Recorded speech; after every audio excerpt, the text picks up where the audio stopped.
Hello नमस्कार साथियों, मैं नरेंद्र सिंह। स्वागत है आपका अपने YouTube channel Solanki study point पे। और लास्ट वीडियो में अपन ने पढ़ा था 60 मार्च के बारे में। गांधी जी ने जो मार्च स्टार्ट की थी मार्च में, उसके बारे में पढ़ा था। अब उसके बाद हम पढ़ेंगे कि उस मार्च में उन्होंने स्टार्ट की नमक युद्ध की जो दांडी जो है वो यात्रा स्टार्ट की, उसके साथ उन्होंने एक और नया मूवमेंट स्टार्ट किया था जिसके बारे में बात करेंगे।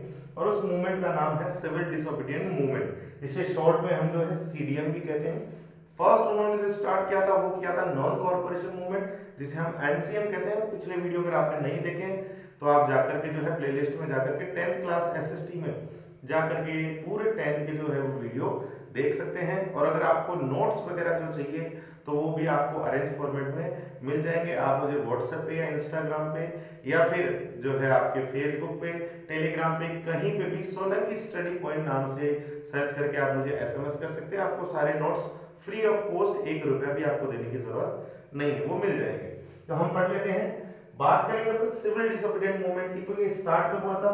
ये स्टार्ट हुआ था मार्च में, जब दांडी यात्रा जो आपकी 60 मार्च है वो स्टार्ट होती है। उसके साथ ही ये मूवमेंट भी उन्होंने गांधी जी ने स्टार्ट कर दिया था। इस मूवमेंट में बहुत लोगों ने जो है पार्टिसिपेट किया और हर एरिया के, चाहे वो रिच हो, चाहे वो पुअर हो, चाहे वो आपका फॉरेस्ट में रहने वाला जो है वो हो, चाहे वुमेन्स हो, चाइल्ड्स हो, हर तबके ने, हर कैटेगरी के लोगों ने इसमें पार्टिसिपेट किया। तो लोगों ने किस किस तरीके से क्या किया कि देखो, people were now attack on sorry ask not only refuse but also break colonial rules. तो अपन ने ये देखा कि जो एनसीएम था उसमें केवल और केवल उन्होंने क्या किया था, उन्होंने रिफ्यूज किया था कि हम आपको जो है सपोर्ट नहीं करेंगे, हम आपको कोऑपरेट नहीं करेंगे। लेकिन इसके अंदर उन्होंने कोऑपरेट करने से भी मना कर दिया और साथ ही जो रूल्स थे उनको भी ब्रेक इन्होंने किया। इसलिए ये एनसीएम से थोड़ा डिफरेंट है, ठीक है। अब इन्होंने क्या किया देखो, पब्लिक बाइकॉट फॉरेन क्लॉथ्स। अब फॉरेन जो क्लॉथ्स थे उनका बाइकॉट किया गया, उनकी होली जलाई गई। और जो पुलिस के जो गवर्नमेंट बिल्डिंग्स थी, पुलिस स्टेशन, रेलवे, उन सब पे पब्लिक ने अटैक किया। और आपके जो बाजार वगैरह थे जहां पे लिकर शॉप्स थी उनको जो है लूट लिया गया। कुल मिला के जो है ब्रिटिश जो अंडर में जो भी गवर्नमेंट जो बिल्डिंग्स आती थी उनके ऊपर उन्होंने पब्लिक ने अटैक कर दिया। अब बात करें फॉरेस्ट पीपल की, तो अपन ने ये देखा कि फॉरेस्ट के ऊपर क्या उन्होंने बहुत सारे रूल्स लगा दिए थे कि आप जा नहीं सकते, आप फल नहीं ला सकते, आप अपने जानवर को ग्रेजिंग नहीं करा सकते। तो अब पब्लिक ने क्या किया, फॉरेस्ट पीपल जो है उन्होंने वायलेट किया, ठीक है, फॉरेस्ट जो है उसको वायलेट किया। अब वायलेट करने से उन्हें क्या बेनिफिट हुआ, किस तरीके से वायलेट किया उन्होंने फॉरेस्ट जो एरियाज था जो ब्रिटिश ने, ठीक है, उसको पाबंद कर रखा था कि इस एरिया में आप ग्रेजिंग नहीं करा सकते। वहां ले जाके एनिमल्स को ग्रेजिंग करवाई, वहां से फल कलेक्ट किए, फ्रूट्स कलेक्ट किए, वहां से वुड कलेक्ट की, ठीक है, फायरवुड्स कलेक्ट किए। वो सारे इस तरीके से उन्होंने अपने जो है फॉरेस्ट लॉज थे उनको वायलेट किया। अब क्या हुआ भाई, अब ब्रिटिश ने कुछ एक्शन लिए।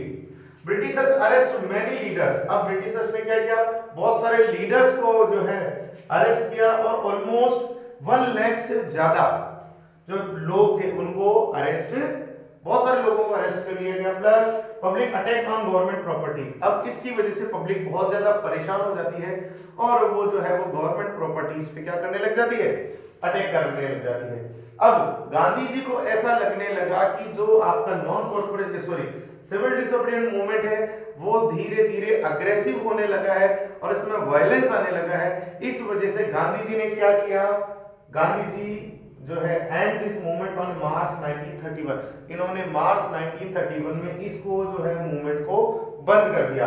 अब बंद कर दिया क्यों, अब पब्लिक परेशान हो गई। यहां से अब पब्लिक ने क्या सोचा था कि गांधी जी हमारे साथ है और इतने वॉयलेट हो चुकी थी ये मूवमेंट कि अंग्रेजों को झुकना पड़ता। लेकिन उसी समय अचानक गवर्नमेंट ने, जो ब्रिटिश गवर्नमेंट थी, उसने कुछ भी नहीं किया। वो कर सकती थी अगर गांधी जी ये मूवमेंट जो है खत्म नहीं करते।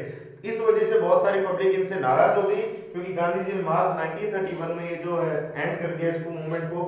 अब गांधी जी ने सोचा कि पॉपुलैरिटी कम हो जाएगी, इसलिए गांधी जी ने रीलॉन्च किया इसको 1932 में। बट अब ये अपना मोमेंटम खो चुका था लगभग 1934 में आते आते, क्योंकि पब्लिक जो है यहाँ पे बढ़ चढ़ के हद से ज्यादा यहाँ पार्टिसिपेट कर रही थी। अब यहाँ पे उनको रिजल्ट नहीं मिला। जैसे फॉर एग्जांपल बात करते हैं फार्मर्स की। फार्मर्स जो थे या लैंडलॉर्ड्स थे, उन लोगों ने क्या किया, ब्रिटिश को रेवेन्यू देने से मना कर दिया।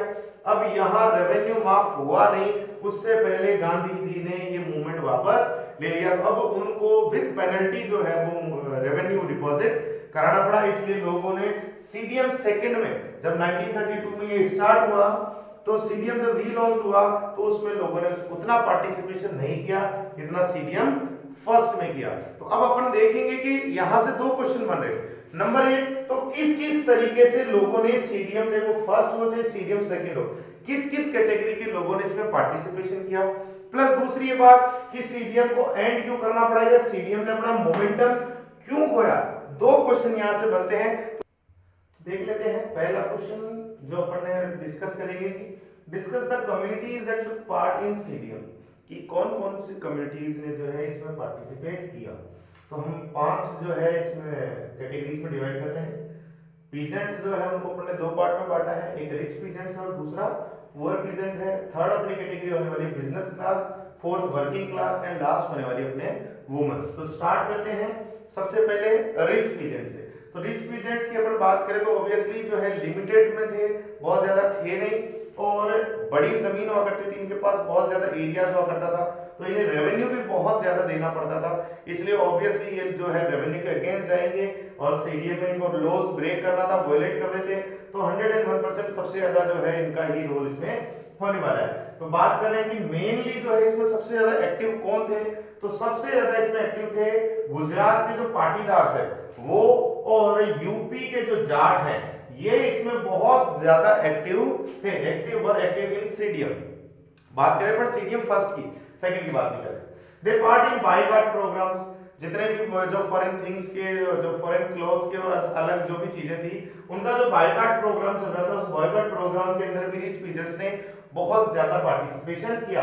दे फाइट फॉर स्वराज, वो स्वराज के लिए फाइट कर रहे थे। वो चाहते थे कि जो है हमारा जो देश है वो ब्रिटिश जो है वो क्यों राज करे, जब कंट्री हमारी है तो गवर्नमेंट भी हमारी होनी चाहिए। इस वजह से वो जो लोग हैं गांधी जी के साथ में सीडीएम में पार्टिसिपेट करने लगे। अब बात कर लेते हैं पुअर पीजेंट्स की। तो अब पुअर पीजेंट्स के पास बेचारे के पास पैसा है नहीं देने के लिए, तो अब क्या करते हैं, उस समय की जो सबसे बड़ी पॉलिटिकल पार्टी थी वो थी कांग्रेस। और कांग्रेस जो है मेनली हायर क्लास जो है या जो पैसे वाले जो लोग थे उन्हीं को सपोर्ट करती थी। तो पुअर पीजेंट्स को वो सपोर्ट करने का कोई चांस ही नहीं था।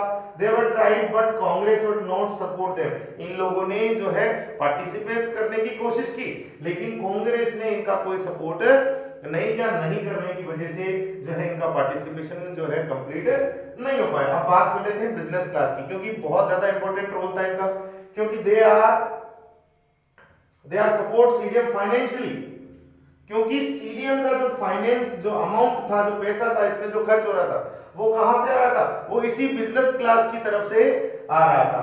तो they want policies according to them, क्योंकि उस समय कॉलोनीज पीरियड चल रहा था तो लॉ किसके चल रहे थे, कॉलोनियल लॉ चल रहे थे। तो ये चाहते थे, क्योंकि इनको जो है बहुत सारे रेस्ट्रिक्शन वहां पे रास्ते में आ जाते थे, जो इनकी पॉलिसीज है वो अलग अलग ऐसी पॉलिसीज आती थी जिनकी वजह से इनका जो रेवेन्यू है वो बहुत ज्यादा हो जाता था। इसलिए ये चाहते थे कि ऐसी पॉलिसीज बने ताकि हमें ब्रिटिशर्स को जो है रेवेन्यू नहीं देना पड़े, या जो भी रेस्ट्रिक्शन हमारे रास्ते में आ रहे हैं वो रेस्ट्रिक्शन हमारे नहीं आए।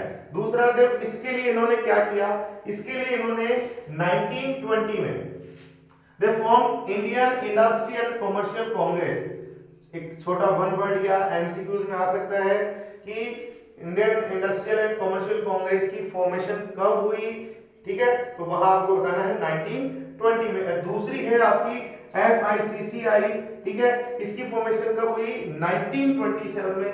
ये दो जो अलग है, दो अलग अलग यूनियंस है जो बिजनेस क्लास है उसके द्वारा बनाई गई। किसके लिए, जो है यहाँ पर रेवेन्यू नहीं देने के लिए, अपनी अलग अलग जो भी रेस्ट्रिक्शंस थे उनको दूर करने के लिए और अपनी यूनिटी के लिए।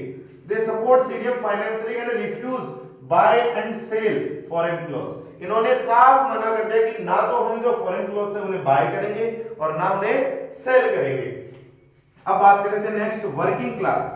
This only some workers took part in CDM except Nagpur region. और यहाँ पे एक छोटा नागपुर की भी कहानी आएगी जहां पे अपन जो है देखेंगे कि किस तरीके से नागपुर के जो रीजन, जो वर्कर्स थे उन्होंने जो है बायकॉट किया था।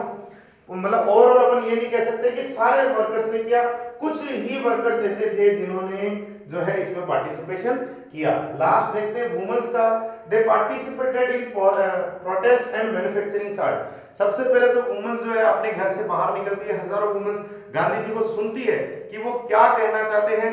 देन उसके बाद गांधी जी के साथ में जो है क्या करती है, प्रोटेस्ट में पार्टिसिपेट करती है और नमक बनाती है। और सबसे बड़ी चीज वो अपनी एक मॉरल ड्यूटी समझती है कि वुमेन्स की भी एक मॉरल ड्यूटी है कि वो अपने कंट्री के लिए जो है वो सर्विया करे।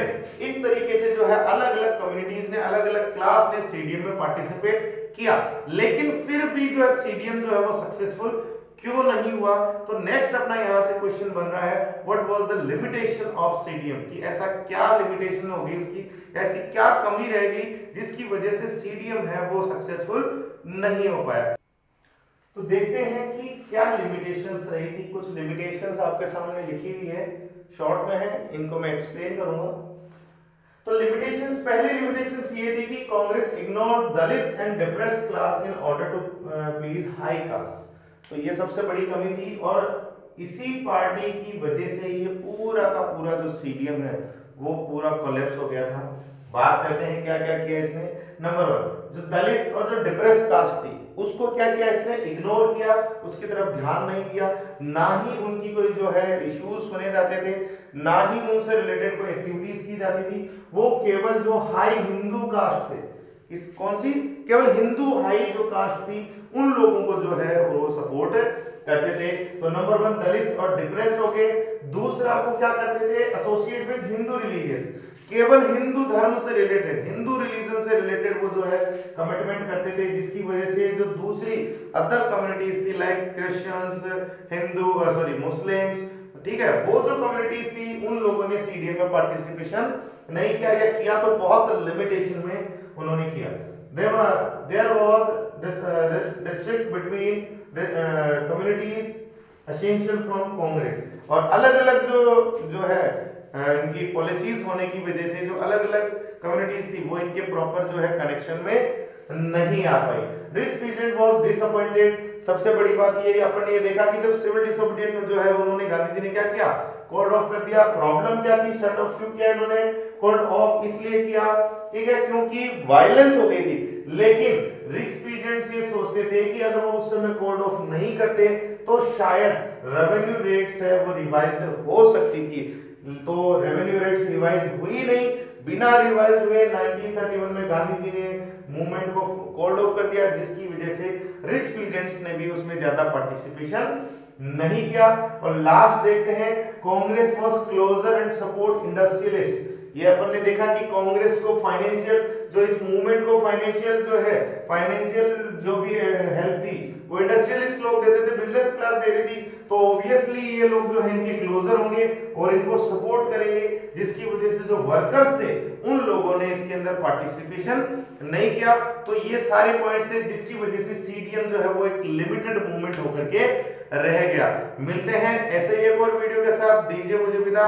वीडियो अच्छा लगा हो तो इसे लाइक करना, कमेंट करना और अपने दोस्तों के साथ ज्यादा से ज्यादा शेयर करना। और नोट्स अगर चाहिए हो तो नीचे डिस्क्रिप्शन में जाकर के व्हाट्सएप पे, इंस्टा पे या फिर जो आपका टेलीग्राम है उस पे मुझे आप हाई का मैसेज भेजिए, आपको फ्री ऑफ कॉस्ट जो है वो नोट्स अवेलेबल हो जाएंगे। मिलते हैं, जय हिंद, जय भारत।